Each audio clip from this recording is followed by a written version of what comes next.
தலையில போடக்கூடிய ஷால் எப்படி இருக்கு? நம்முடைய ஹிஜாபை நம்ம பார்த்தோம்னா ஒரு பெல்ட் தொங்கும் இடுப்பு கிட்ட. எதுக்கு நம்ம போடுறோம் ஹிஜாபு ஃபர்தா? உடம்பு எங்கேயுமே தெரியக்கூடாதுங்கிறதுக்காக இறுக்கமான ஆடை அணிய கூடாது என்பது நம்முடைய இஸ்லாமிய சட்டம். ஆனா நம்ம எதுக்கு ஃபர்தா போடுறோம்? Dress போடுறத மாதிரியே இன்னைக்கு ஃபர்தா போடுறோம். ஒருத்தி போறான்னா அது ட்ரெஸ்ஸா இல்ல ஃபர்தாவா அப்படின்னு நம்ம தேடணும். அந்த அளவுக்கு அலங்காரம். இதுக்காக ட்ரெஸ்ஸே போட்டு போயிடலாமேன்னு தோணும். அந்த அளவிற்கு அதுல ரொம்ப மினுக்கன்னா ஜிகினா என்ன, இங்க இருந்து 3-4 கட்டு என்ன, அங்க கிழிஞ்சு கிடக்குறது என்ன, அதுக்கப்புறம் வேற என்னென்ன ஃபேஷன். இந்த இடுப்பு கிட்ட என்ன ஆகும்? ஒரு எலாஸ்டிக் மாதிரி சுருங்கி வரும். அதே என்ன ஆகும்? நம்ம ஷேப் அப்படி காமிச்சிட்டு அப்புறமா கீழே போயிடும். அதுக்கப்புறமா கவுன் பரதா என்ன, இங்க ஒரு பெல்ட் வேற, பெல்ட் போட்டு என்னது இறுக்கி வைக்கிறது. அப்படி இருக்கும்போது என்ன ஆகும்? நம்மளுக்கு ஃபர்தா உடம்ப மறுபடியும் இறுக்கி காட்டும். இப்படிதானே? இதுக்காகவே நம்ம ஹிஜாப் போடணும், இதுக்காகவே நம்ம ஃபர்தா போடணும். ஃபர்தாவுடைய நோக்கம் என்ன?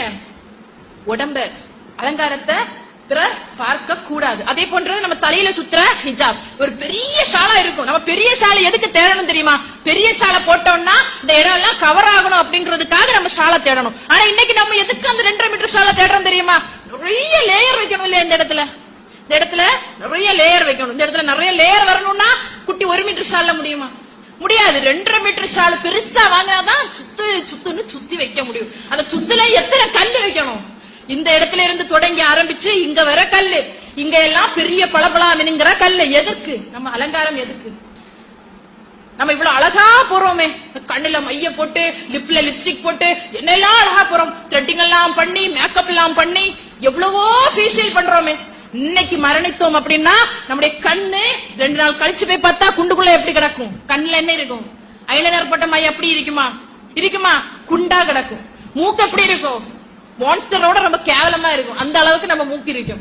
வாய் எப்படி இருக்கும்?